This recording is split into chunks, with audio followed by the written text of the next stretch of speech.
Hương vị ngày Tết Đoan Ngọ, cua biển hấp kèm bánh xèo.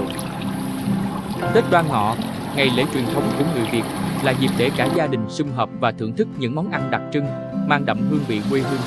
Trong không khí ấm áp của ngày lễ này, món cua biển hấp kèm bánh xèo trở thành điểm nhấn đặc biệt, kết hợp hài hòa giữa hương vị biển cả và sự tinh tế của ẩm thực dân dã. Món ăn này mang đến một sự phong phú và đa dạng cho bữa tiệc ngày lễ. Sự kết hợp giữa thịt cua biển hấp mềm mại và bánh xèo giòn rụm với nhân đậu xanh, thịt nạc và tép bạc tạo nên một trải nghiệm ẩm thực độc đáo và hấp dẫn.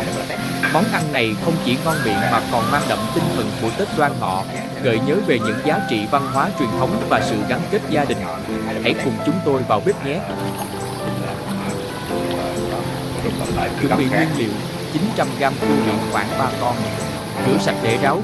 Nhân bao gồm 100g đậu xanh rửa sạch hấp chín, 200g thịt nạc cắt nhỏ và 200g tép bạc rửa sạch hấp chín. Có thể xào nhanh nêm nếm chút nước mắm, ít đường, tiêu nếu muốn thịt và tép đậm vị.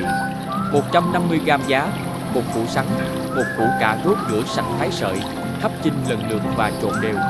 300g rau các loại gồm rau cải xanh, rau nhái, rau diếp cá, các loại rau thơm, 2 trái dưa leo rửa sạch, gọt vỏ cắt bào mỏng vừa ăn.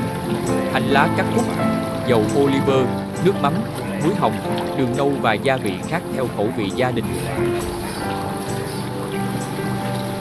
Hấp cua biển: đặt cua biển vào nồi hấp và hấp chín trong khoảng 15 đến 20 phút, giữ nguyên hương vị tươi mới và ngọt ngào của biển cả.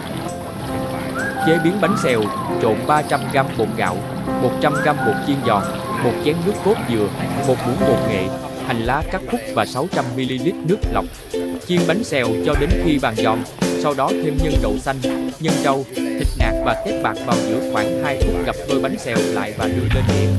Làm nước chấm: cho vào tô ít tỏi, ớt băm, chút nước mắm, đường, nước cốt chanh, nước lọc, một ít cà rốt cắt sợi.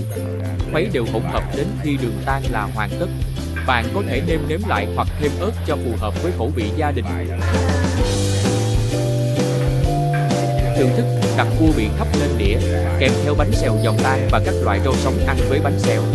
Thưởng thức cùng nước mắm chua ngọt hoặc tương ớt để tăng thêm hương vị. Cua biển tươi ngon, hấp chín tới, giữ lại hương vị ngọt ngào và tươi mới từ biển cả. Thịt cua mềm, béo ngậy, hấp dẫn sẽ là món ăn hoàn hảo để thổi bùng không khí lễ hội. Bánh xèo giòn tan, vàng ươm với nhân đậu xanh bùi bùi, miếng thịt đậm đà và tép bạc ngọt ngào. Mỗi chiếc bánh xèo là một tác phẩm nghệ thuật, gói gọn trong mình sự đa dạng và phong phú của ẩm thực Việt. Cua biển hấp kèm bánh xèo không chỉ là một món ăn ngon mà còn là biểu tượng của sự sum vầy và hạnh phúc trong ngày Tết Đoan Ngọ. Sự kết hợp tinh tế giữa hương vị biển cả và nét đặc trưng của ẩm thực Việt Nam mang lại một trải nghiệm ẩm thực đáng nhớ và sâu sắc.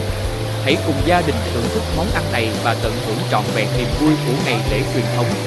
Hãy chia sẻ công thức này với bạn bè và hẹn gặp lại trong những buổi sinh hoạt đầy ý nghĩa.